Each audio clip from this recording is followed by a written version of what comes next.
Welcome, Baruchim Abbeim, to Torah Talks Chazaq's Tuesday night programs with special guests. Tonight we have with us a very dear friend, Rabbi Reuven Kigel. Shlita Rabbi, welcome. How you doing? Baruch Hashem, fantastic. Thank you for having me. It's exciting to be at Chazaq Worldwide Headquarters over here in Central Queens. Rabbi, always a pleasure to see you, always with that smile and energy, and we're really excited about tonight's topic, which is the recipes for success, a topic I'm really into, and I can't wait to hear your insights about it.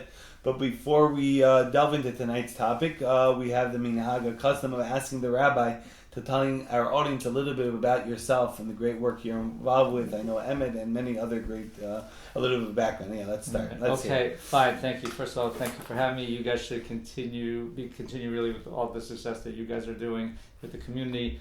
Okay, so a little bit about me. So up until a few months ago, I was from Russia, if anyone asked me. No way. Now I'm from the Ukraine. Okay, I was, before, if I'd said anyone's from the Ukraine, no one even knew where it was, whatever. Okay, now I'm officially from the Ukraine. I was born in Kiev, which is officially the capital of the Ukraine. I know the rabbi for many years, by the way. I never knew that. Really? Okay, right. So the reason why not everyone knows that is because I was brought here by my parents when I was 5 years old. Oh. So, I really developed quite Americanized over here in New Jersey. That's where I did most of my growing up. And being an Ashkenazi Russian from the former Soviet Union, I really did not know anything about Judaism. I basically, when we Говорит по-русски? Конечно. Yeah, really? Wow. I don't speak Russian, by the way. I just know that line. Right, so I definitely speak Russian. Definitely helps me with the majority of our students. I can't say they're Russian at this point, Bukharian Russian, but I'm saying they were already born here. Since the major immigration stopped in the early 90s. But they still know a few words here and there. It's beautiful. So it's great to be able to connect right away. So I grew up with very, very religious background.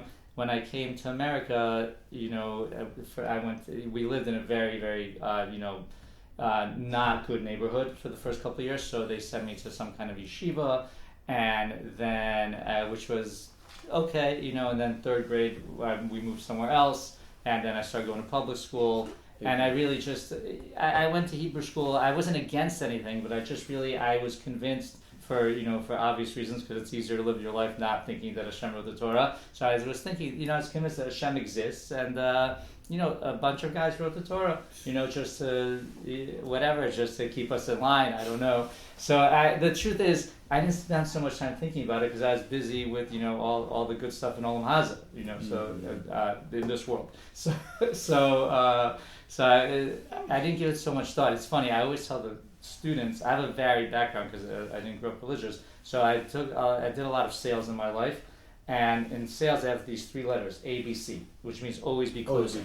Right? So I tell all the students that in Judaism it's a different three initials, ABT, always be thinking. Right? You have to be thinking, and most of the time people are not thinking. Like the Mesilas Yesharim writes, everyone's like a horse with blinders going into battle, and we have to stop and think. So Baruch Hashem, I have a lot of great rebbeim in my life that keep me in line, and we have to always be thinking. So anyway, I'm not doing so much thinking, but when I was around 20 years old, I got into a very bad car accident. Oh, you very. So that also didn't get me to think too much, just a little bit, but not too much. But it got my parents to think. And my father really became observant after that. Because of the car accident? He was on path to that anyway, but it's sort of it was definitely Makav Patish. It made it happen. It helped, and it just helped him, not just that he was going to become observant anyway, but eventually. But the thing is, it really made him be an Eved Hashem. He wanted to be with Hashem. He said, Hashem, you saved my son, I'm going to serve you 100%. Wow. So then that still didn't have such a big impact on me at that moment, but it planted seeds. And then when I graduated from college, I was in the University of Michigan. That's because I went away to school, because that's what Ashkenazi Jews do. So Ashkenazi secular Jews, I should say. And then I came back, and I'm a Jersey guy. That's the state right near New York. And so I was like, okay, I'm gonna go live in Hoboken, New Jersey. And so I lived there, and then I started going to some sort of synagogue over there. I'm not going to say which denomination or which gender the rabbi was. And then I also started reading the Art Scroll Chumash. Ooh. Okay, now this was around. I'm a little bit older than than you. So this was around like 96, 97. Okay, so this was like hot off the presses before we did not have such good translations of the Chumash. Like if you want to read something in English, it was like, art thou, where start you? Like so you even started, you're like, okay, forget it, I'm not reading. So now Art Scroll came out with a great translation, but not just a great translation, but with good commentaries on the bottom, where they basically, a lot of Chazaq, a lot of Rashi, like they just translate a lot of things. This is the stone chumash, the same thing in every shul right now, and it was just, so I started reading it, whatever, for a reason I was going to synagogue, so on Shabbos morning, gave me something to do, and all of a sudden it dawned on me that Hashem wrote the Torah, not a bunch of guys. Okay, and that's an hour talk in itself, so we don't have time for that, but just light bulb lit up. Well, it was really Hazinu, Parshas Hazinu, Devarim Lamed Beis. You could read it for yourself in our vast studio audience over there, and it makes such claims that basically, I'll just sum it up, that wherever the Jewish people go, they're going to be Matzliach, which is already a Chiddush. They're going to be successful. Then, when we get successful, we're going to forget about Hashem, right, which definitely also happened. Unfortunately, right now, thank God, we're being successful not forgetting about Hashem, which is great.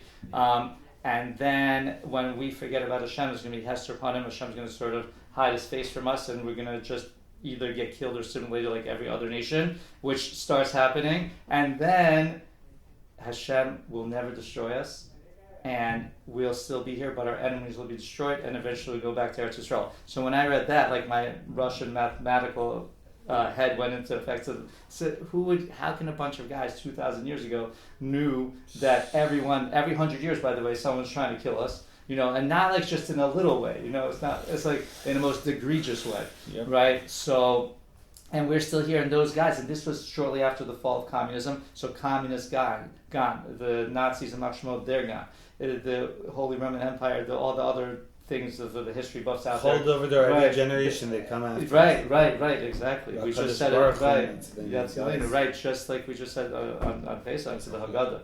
So, and it's true, right? And there wasn't black and white. And I was just like, well, okay, so there's no way a bunch of guys wrote this. I didn't think that God didn't exist. I didn't think that the world just like poofed in from a smaller world or evolved. It's like, okay, there's a God, but now what? So then when I realized he wrote the Torah, so then I said, okay, Hashem wrote the Torah, so now I'm Jewish. So it must be that whatever it says in here, and I didn't know so much about what it said in the Torah, right? I just knew there was a lot of food restrictions. That's basically, I didn't even know about Shabbos, like I knew there was a concept of Shabbos, but keeping Shabbos was like so far away.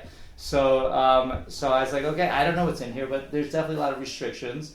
And I was, I grew up with sort of like an athletic background, whereas like the first thing I learned was no pain, no gain. So I didn't have like a particular problem with restrictions, because I knew if you don't restrict, you're not going to get anywhere anyway. Like anyone who's successful, like you got to restrict a little bit. If you just do whatever you want, so you're probably not going to amount too much in life. So I had no issue with restrictions, Baruch Hashem. And so I was like, wow. Also, there's a lot of restrictions in the Torah, so I knew that, and I didn't know exactly what they were. So I said, okay, I'm Jewish, and Hashem wants me to do this. This must be like basically the most fun thing to do, because that's how I operate. So I was like, I'm gonna go for it, and it was easier because my parents were already like I didn't have to fight them. In the Kiruv efforts that we do, one of the things we have to always talk to the parents, right? So they don't want them too religious, they don't want them too not religious, like whatever they're looking for. So right. So but for me, so I didn't have to have that fight, which was like much easier.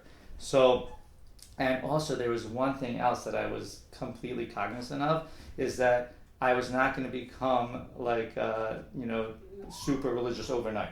Okay, life is a process. Life takes time. If you want to, let's say you want to learn a language, it's not going to be tomorrow. If you want to, whatever, lose weight, if you want to become a lawyer. It doesn't happen overnight. So a lot of people, they'll say like, oh, okay, I want to be religious. Okay, I'll go for it. I want to do everything. Like Reverend Rocky says, all of a sudden the Baba Saleh, right? So no, I didn't think that. So I was able to just go. I didn't go to slow pace. Like about a year after this, I wound up in Israel, started keeping Shabbos and kosher. The year after that, I was meeting my wife and getting married. Wow. So I didn't go super slow, but I just knew it was going to be a growth process. And by the way, I'm still growing.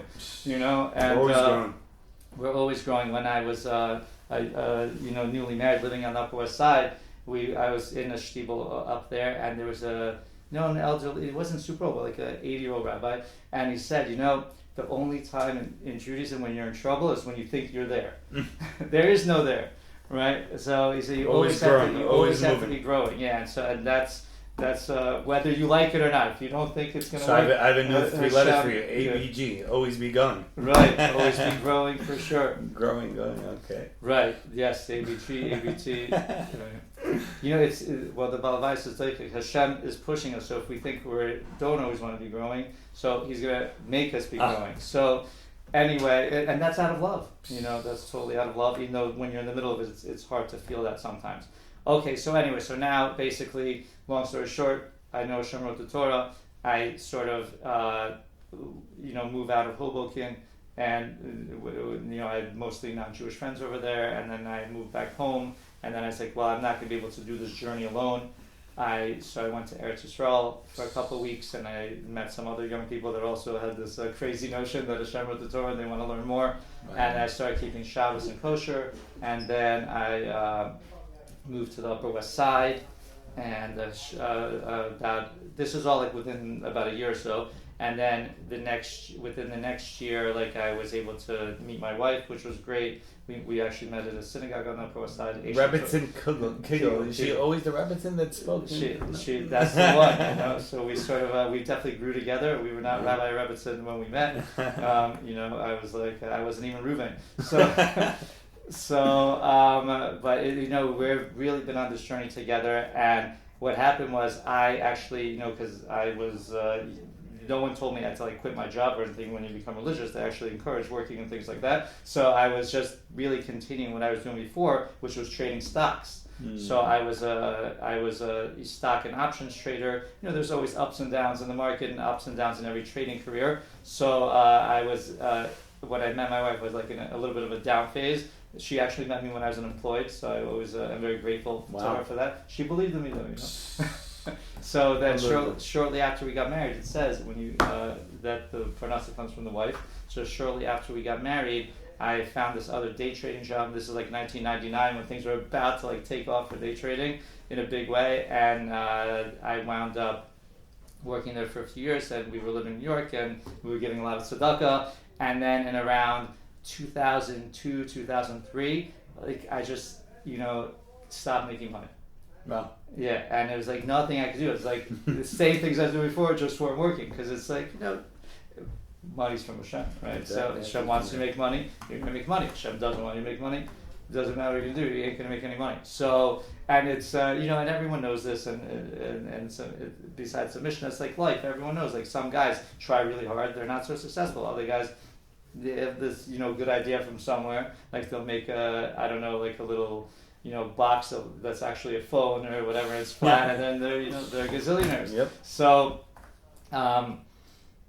I didn't know what to do, so I, because we had some savings, but when you're living in Manhattan, so that's and you have a wife and a couple of kids, so that's gonna deplete rather quickly. So I borrowed a little money from my parents, and I went, one of my mentors, I had a real conversation with him, someone named Rabbi Moshe Harizi. And I said, look, I don't know what's going on. I'm I'm doing what I'm supposed to be doing. I'm learning 4 hours a week, and I'm not making any money. So he looks at me, it's this very intense, big brown eyes, and so he said, I wish I could do an Israeli accent right now. So he said, you're so excited. Pretend I'm doing an Israeli accent. So you're so excited to be learning 4 hours a week. He said, if I don't learn 4 hours a day, I'm depressed. Wow. Right? He's like, Hashem wants more from you. And he's like, yeah, and he said, and basically that was it. I didn't need to hear that twice. and I started really putting in a lot of more effort. And then we actually did wind up basically running out of money. My parents gave us like a down payment luckily it was like 2004, 2005. So to buy a house, you just need to like sign a piece of paper with like a note from your mom, 5% down. They're like, okay. So they're like, no problem. So I mean, it did cost some people, but it worked for us, Baruch Hashem. So we moved to Passaic, New Jersey. And I'm like, was still like not, working here. Work wasn't great at that point. So, what am I supposed to do? I had an opportunity. I went to Kigel. Wow. Right. So I went, we're fast forward to like around 2006 or so. So I went to Kigel and I spent a couple of years there. And then, after any loans we took out, like really, now the money really, really depleted. So It's crazy story. right, like many levels of depletion, Baruch Hashem. And then there was Olami, who was just in 2008. That's when they did like their major expansion. And I knew someone that knew Rabbi Reuven from Emet. So, and he calls me, and so we're schmoozing, and he said, "Oh, by the way, we work not solely, but most of our students, like 75-80% of our students, are Bukharian. Okay, now, and Bukharians like don't really know that Russian Ashkenazim exist, even though the vast majority of people from the former Soviet Union are Ashkenazi, but people from the former Soviet Union that are Ashkenazi certainly do not know Bukharians exist. Right. So it's two different worlds. People don't know that, by the way. Like people it's like really, it's quite amazing. So this was like 2008. Now I had, before this conversation with Rabbi Reuven, I had met one Bukharian. Oh wow. So and this was a family, and I literally I remember the meeting. So it was there's a pizza shop on the Upper West Side that was owned by the Vidala brothers. Right, so and I come in there and just I want to get a piece of pizza. So there was a Israeli-looking guy at the counter, which is nothing surprising, and looked like someone else that could have been his relative, and like an older person could have been their father. So I'm ordering pizza. All of a sudden, this Israeli-looking guy, Sephardi Jew, starts speaking in Russian to his father. And I almost passed out. I was like, you speak Russian? He's like, yes. I was like, but you're Sephardi? He's like, yes. I was like, what are you? He's like, we're Bukhari. We've been, in Uzbekistan since the destruction of the first temple. So, or thereabouts. I could not believe it. It's like, wow, this is amazing. I was like, eye-opening, right? Right. I have like a real affection for Sephardim, and I am Russian. So I was like, this was like the combination of both worlds. I could not believe it. So I was like, okay, wow, amazing. So then I put that like somewhere in the back of my mind, didn't give too much thought to Bukharians again. And then when Rabbi Reuven said that Emet works mostly with Bukharians, not solely but mostly, I was like, wow, I love Bukharians. And I was just thinking, they speak Russian. Right, Sephardim to speak Russian, what could be better? So I remember he's like, wait, you're an Ashkenazi Russian that loves Bukharians? You're hired. You're hired. They didn't even meet you, just you're on board. But he was probably played a little more hard to get than that, but in his mind, that's basically what he said. So, and then, we joined in May of 2008. That was like when we did the first Passaic Shabbaton. My kids were so little, we just did Shabbaton this week, so it's like 15 years of Emet, and Baruch Hashem. And people ask me, do you deal solely with Bukharians or solely from students from the former Soviet Union? Because we're in Baruch College, we were in Hunter College, we're in Queens College, we're in St. John's University, we're in a bunch of other schools. In between, we have a big staff, like over 20 people, Baruch Hashem. Kudos to Rabbi Reuven, Rabbi Kraft, Ms. Muscat, Sarah B, everyone that's like, the whole team really. Chazaq very, very closely works with for many years, also 15 years, since the inception of both organizations, more or less the same time.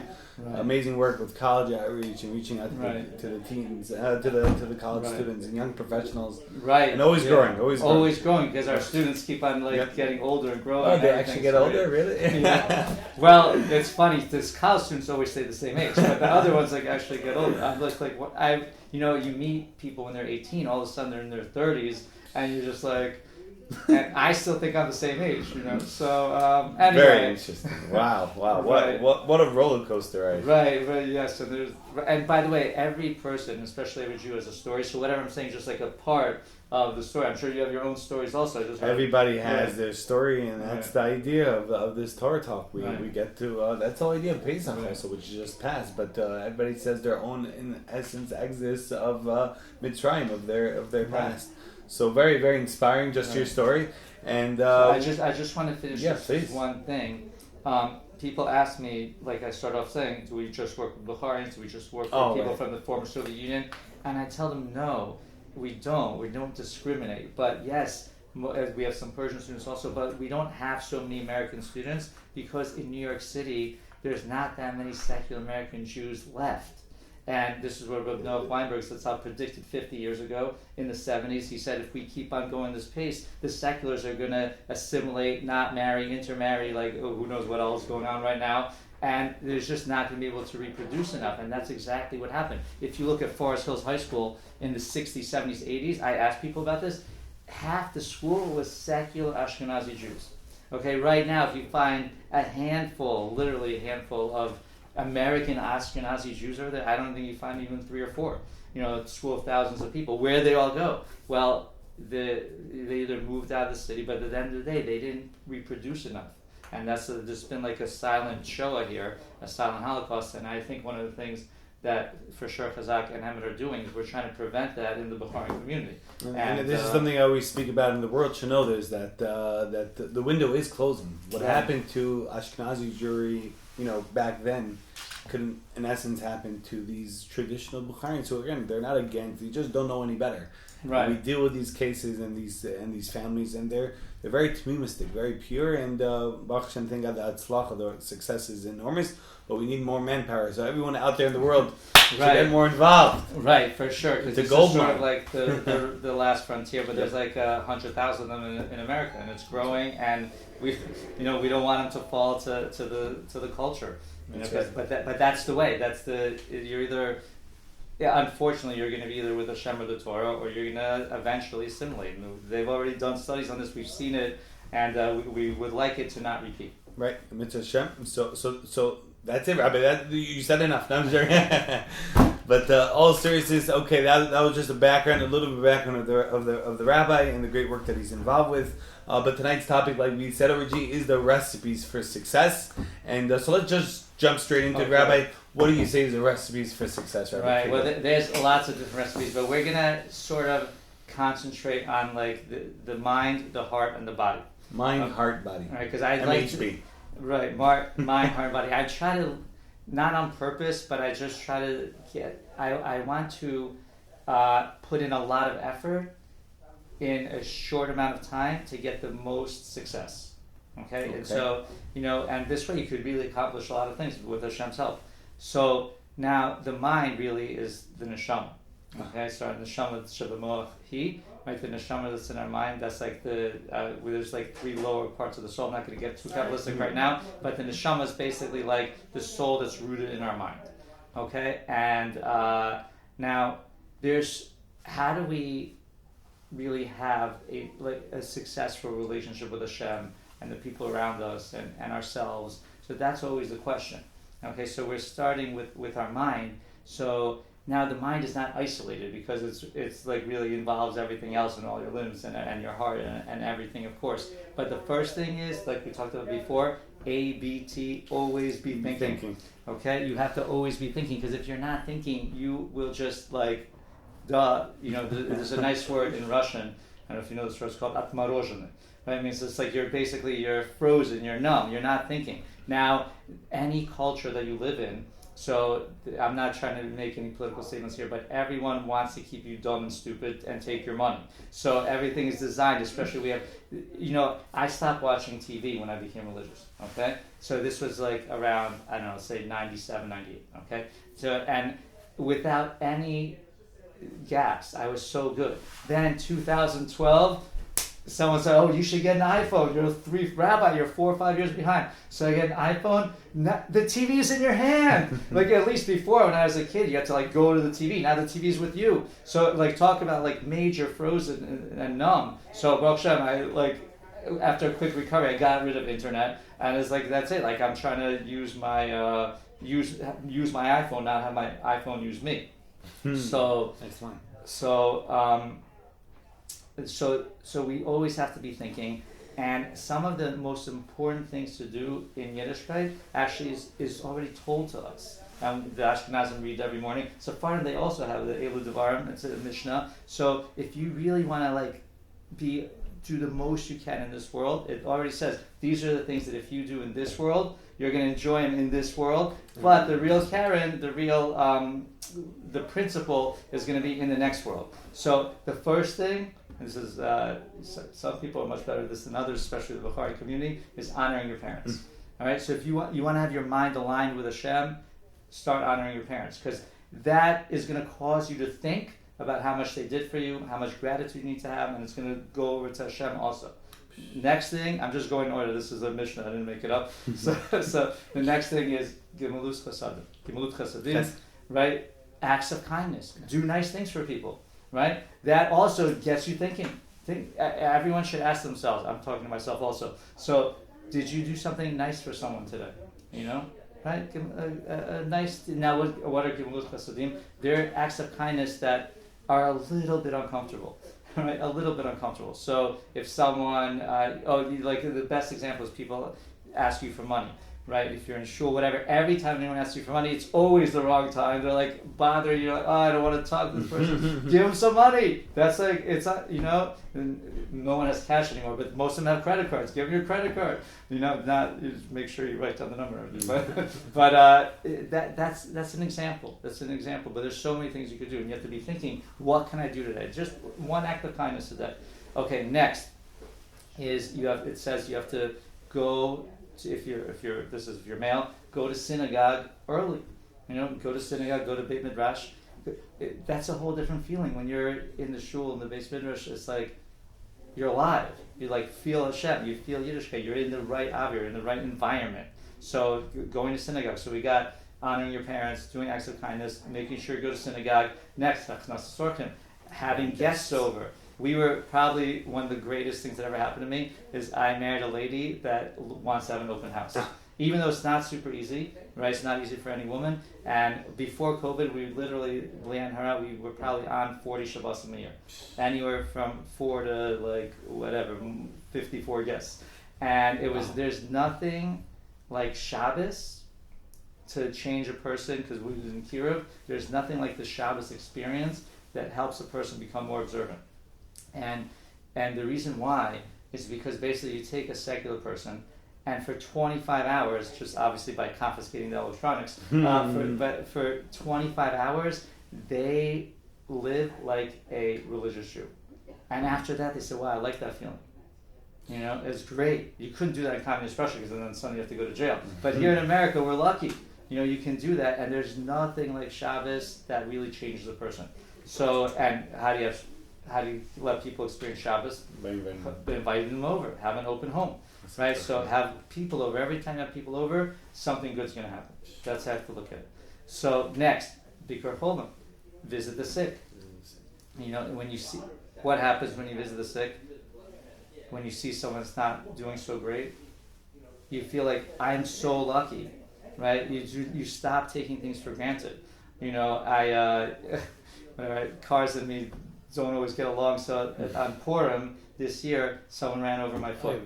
Right, it was like, oh, thank God it was only my foot. So it could have been much worse. They were going the wrong side of the street. I was crossing the street. I wasn't looking. So boom. So I'm still recovering actually. It's like, thank God it's going fast, but it's it hasn't even been 2 months yet. So I'm basically almost walking normally.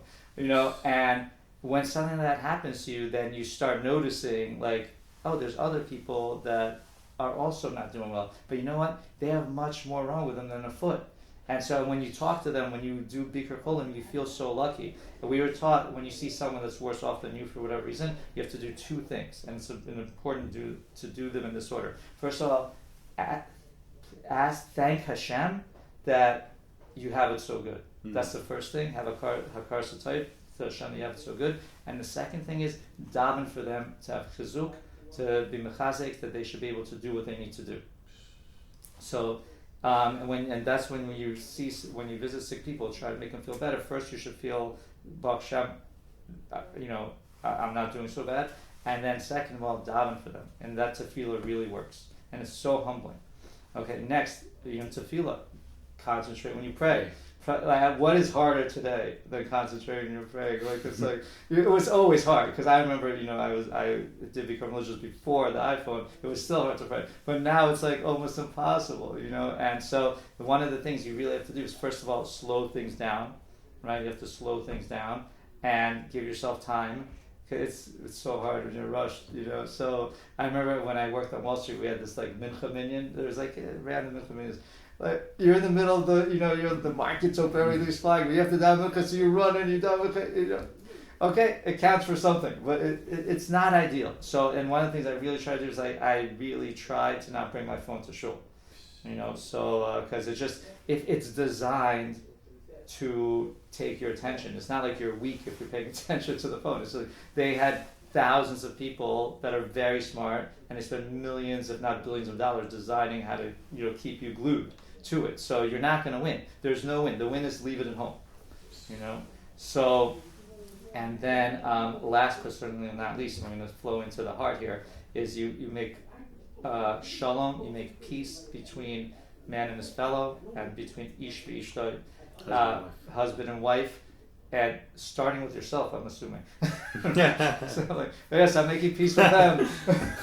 I can help you, but right, no, start at home. Everything starts at home. So, and if you do these things, your mind is going to be forced to think, and you're going to be forced to be with Hashem. I'm not going to repeat them, but it's in everyone's sitter that's watching this today, right? But actually do them. Don't read them. People, and I think, like, why don't people? It already tells you. This is going to be good for you in this world. I like things that's good for me in this world, So, and not only that, but Hashem's going to make a special trick. And the next world will keep you all the reward really there. So, what could be better? So, they're not easy. If they were easy, it wouldn't be worth so much. But if you do them, you'll be thinking, your mind will be connected to Hashem, and it's going to be amazing. So now we're flowing to the heart, the ruach, okay? And this is really like shalom bayis. Okay, now, shalom bayis is super difficult today. Okay, but it's for a good reason, really, because there's I read in this book called Beyond Mars and Venus, right? Beyond. So the same guy wrote Mars and Venus. He said he took it back. He said he said, oh, I made a mistake, right? It's Beyond Mars and Venus. Why? What did he say? He said that before I don't know when before is, but let's say before the year 2000, people were basically role mates, okay, like. And it's like the grandparents, the great-grandparents, like the grandfather did A, and the grandmother did B, and they had very distinct roles, and they weren't looking for this like awesome relationship where they're best friends, and they're helping the world together, and they have a great life and intimate life, and everything. They weren't. That wasn't. Well, they're just trying to survive. But now we live in a more comfortable time, and people are not looking to be role mates anymore. What are they looking to be now? Soulmates. Now, to be a role mate is hard enough, but it's doable. To be a soulmate, you got to put in a lot of effort, right? You got to put in a lot of effort, and so how do we do that? So I've had the honor to really work with a lot of chasans, with a lot of grooms, and especially I started working with myself and trying to get this relationship right. The first thing is I always ask the grooms that are about to get married, why does Hashem want us to get married? Right? So the number one answer is to have kids. So Pruvu. So I said to them, look, you could do that without getting married. So I tell them the reason why you have to get married, especially for the man, obviously the woman's like along for the ride too, is to perfect himself in this world. Hashem wants us to get married to perfect ourselves in this world, and that's why it's not good for man to be alone. Because if we're alone, every guy thinks he's perfect, right? And if he's not sure, his mom will confirm it, right? So, like, no issues, right? I'm not perfect, I'm not so bad, Then you get a wife. Right? Hashem said, Ezer Kenegdo, right? If you're doing the right thing, she's helping you.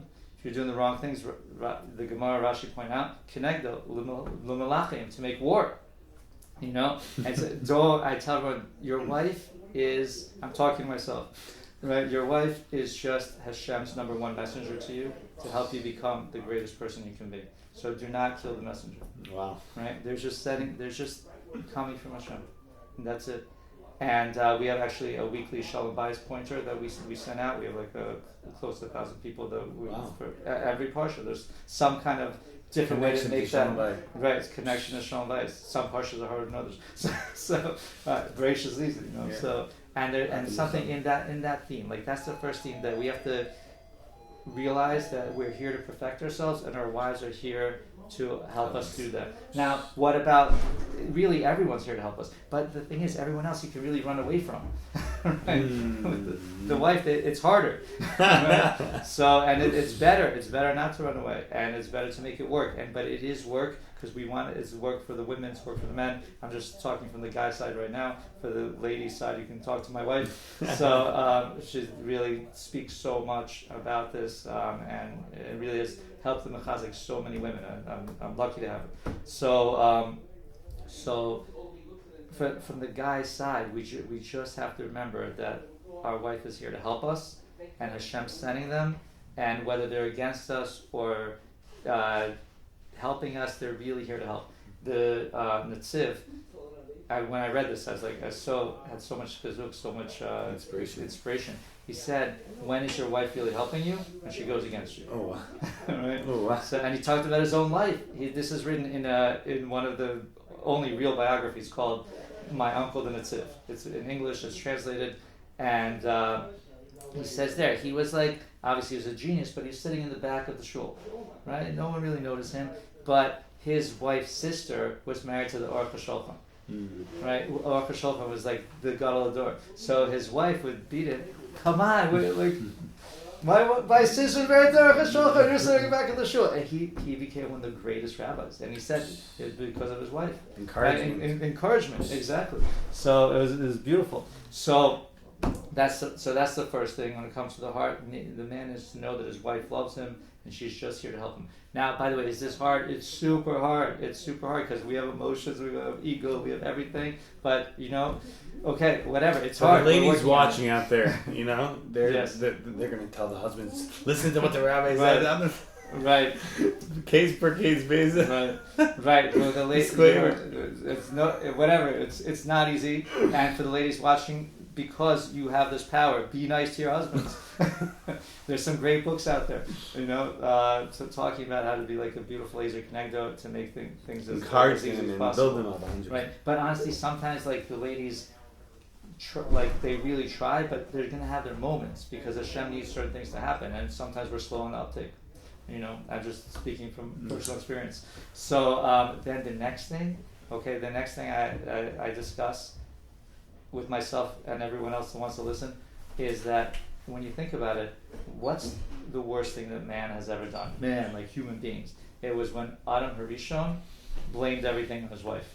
Okay? And the main thing you have to do, because remember the setup, the snake came to Chava said to Adam, eat from the tree. Adam's like, oh, I ate. Then Hashem's like, what'd you do? He's like, well, the woman that you gave me, not he wasn't, like he removed himself very far. The woman that you gave me, she gave for the tree, and I ate. It was all her fault.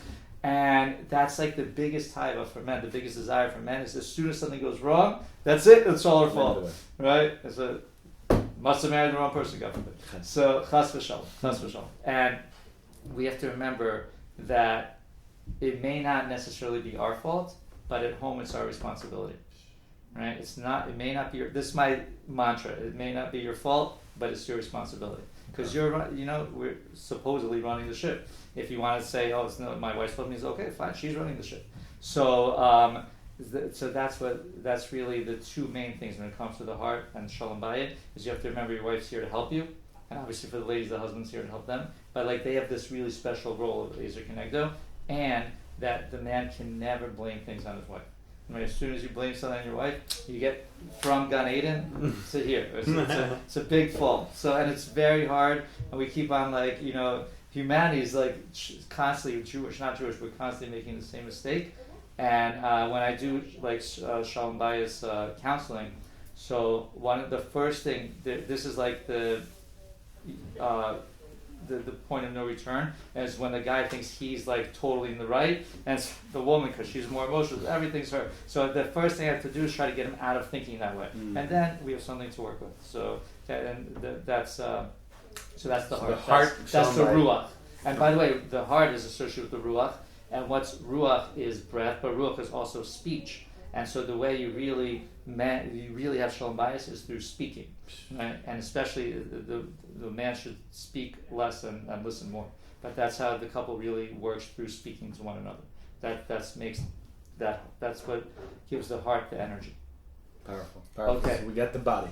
Right, the body. The body actually is the easiest. Obviously, the mind is so complex. The heart is even is so complex. The body is like the nefesh. Right, it's like our little animal, right? It's so easy to work with, but people don't like that either. So we've started actually doing 14-day challenges, where I challenge people to eat according to Chazal and lose up to 10 pounds in 14 days. Wow!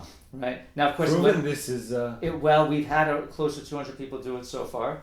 And we're just getting going. We just started 3 months ago, and people are doing the average weight loss for the first 2 weeks, like around 7.5, 8 pounds, but people keep going because I get them addicted to feeling good. Because what happens is, first of all, people are eating healthy instead of unhealthy, so we basically eliminate sugar in like a fun way. People are also eating according to the times Chazal set up for us. Now, breakfast and these 3 meals a day. When is a Jew supposed to have 3 meals? Shabbos. That's the Kiddush of Shabbos. It's not huge breakfast like with pancakes, cereal, bagels, and lox. Oh, yeah, you're gonna pass out, especially if you're over 25 years old. It's not gonna work for you. So we have, instead of 3 meals, we have 2 meals.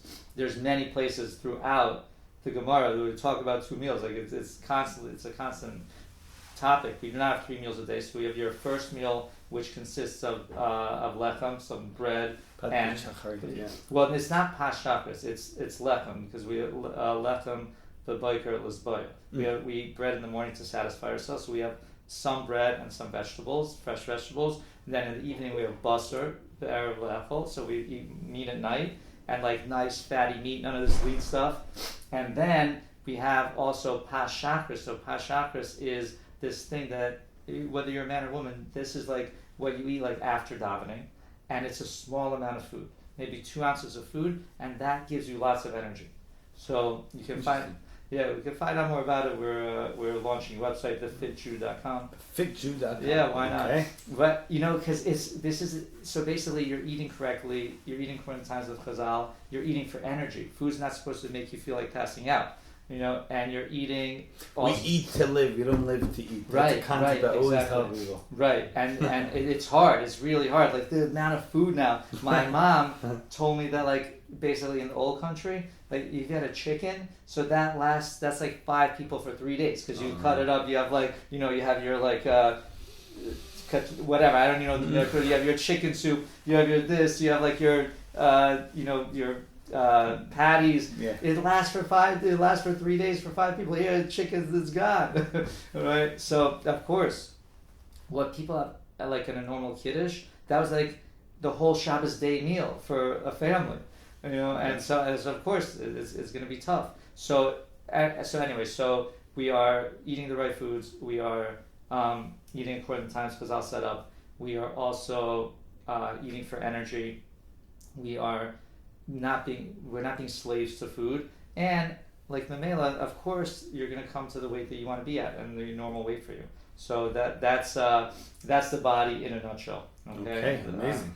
So Rabbi, how do each of these 3 ingredients play a role towards a successful life? Like that's the topic of tonight's program. Right. Recipes for success. Right. So so if everyone's familiar with the concept of alignment, right? You need to have like an alignment between your neshama, right? Basically your mind, your ruach, your heart, and your nefesh, right? It's all aligned, coming together. When you can do that, that's the way you're going to serve Hashem best. That's where you're going to feel most whole. And so when you're doing the right things, like in a spiritual way, the things we discussed, honoring your parents, going to shul, giving chasadim, and obviously keeping Shabbos, everything. So then your neshama's in the right place, your mind's in the right place. Then when you have shalom bayis, right, when you're realizing that you're supposed to be a team with your spouse, when you respect each other, so and that flows over to the kids, then your heart's in the right place. And then when you're eating correctly, and it's a huge difference, then you feel good also, so you're able to do everything better. And that's the alignment, and that's really what we're trying to do. Wow, powerful, so, amazing. It's true. It's 100% true. Rabbi Kigel, very, very beautiful insights and gems. We have a minute of custom over here on Torah Talks that we leave the rabbi with one final message for our audience, another thought, idea, story, whatever comes to mind, Rabbi. Okay. Took you a few seconds there. Right, yeah. This was not prepared. Okay, so if I could, there's so much to say. If I could leave everyone with one thought, I guess, is the most important thing, and just coming off of Pesach is like really such an important concept. You remember Dainu, right? Okay. So Hashem has given us so much. My father and I always joke around. Shoyes. It means like we have everything. In Russia, you have to wait online for everything. Here, like so far, right? You have everything. Even when you didn't have stuff, you still had stuff, right? And it comes to your door also. Right, it comes to your door. Soon you're gonna have like a little plane drop it off, whatever it is. We need to have so much akarsatoy, so much gratitude, appreciation, gratitude for Hashem, for everything that we have in our lives, for how lucky we are. Don't take it for granted. Don't take it for granted. Don't wait till God forbid something's taken away from you to realize, I really want this. Yes. Practice akarsatoy. All the things that we discussed, especially when we were talking about the mind, involves akarsatoy. Right? It involves gratitude. Because when you realize your parents, the guests, doing acts of kindness, visiting the sick, davening, all that, like so much gratitude is flowing. When you have a relationship with your spouse, the key to that relationship is having gratitude, right? When the husband is grateful for everything his wife brings to the table, when the wife's grateful for everything her husband brings to the table, of course it's not supposed to be perfect. It's never going to be perfect. In this world, Olam Hazeh, right? I want to translate the other way also, right? In Olam Hazeh, it's not set up to be perfect. The imperfection is the perfection, right? If it's perfect, it would be the next world.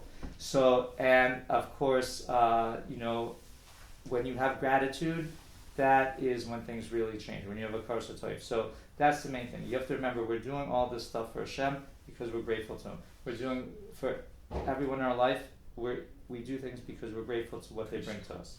Appreciation is good. Attitude of gratitude. Right. It seems like a great catchphrase. It seems like the non-Jews have also come on to that. Baruch Hashem, we love to lend them stuff. Why not? It's not just for us. We actually, one of the most amazing things, and I'm going to leave it at this, and this is what Kira is really all about.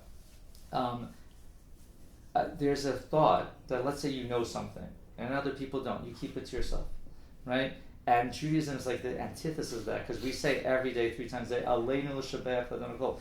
We are required to praise Hashem, but not only that, we have to tell everyone about Hashem, and we have to pray for Avodah Zarah to go away. So besides praying, you can actually be active and tell people about Hashem that don't know about Hashem. If you can't tell someone, support someone that can, and Chazaq, so just to name a few, and that's the ultimate gratitude. Telling other people about Hashem is the greatest way to really pay it forward, and that's what I want to leave. Amazing, Rabbi Reuven Kigel, Shlita, inspiring words, message. We want to thank you for all that you do for Klal Yisrael, for the Jewish people. Continue spreading the light, changing the world, making the world a better place. We want to thank everyone for joining us to yet another Chazaq Torah Talks. Every Tuesday night we have special guests on various different topics. We really appreciate you viewing and being inspired. Please forward, share, like this message and forward it to the whole world. Let's inspire others, like the rabbi said beautifully. And we want to thank and give a shout out to dailygiving.org. Your dollar really goes a very, very far way. that supports this amazing cause. And we also want to give a shout out to Torah Anytime for hosting this podcast, this Torah Talk, along with all the other platforms. Thank you very much. Shout out to Rabbi and to Natan and to Natan and to Rahman and the whole Chazaq team and everyone at Emet. Yes, Emet. Big shout out. I can't mention them by name, but you're all amazing. Yes, very, very dear friends. Continue spreading the light, doing amazing work with the college outreach and the college campuses and all the other great programs and beyond. That's right. Very, very dear partners from day one. Continue spreading the light in Yagdut Torah. We should see the Geula Shleima. Amen. Thank you, Chazaq.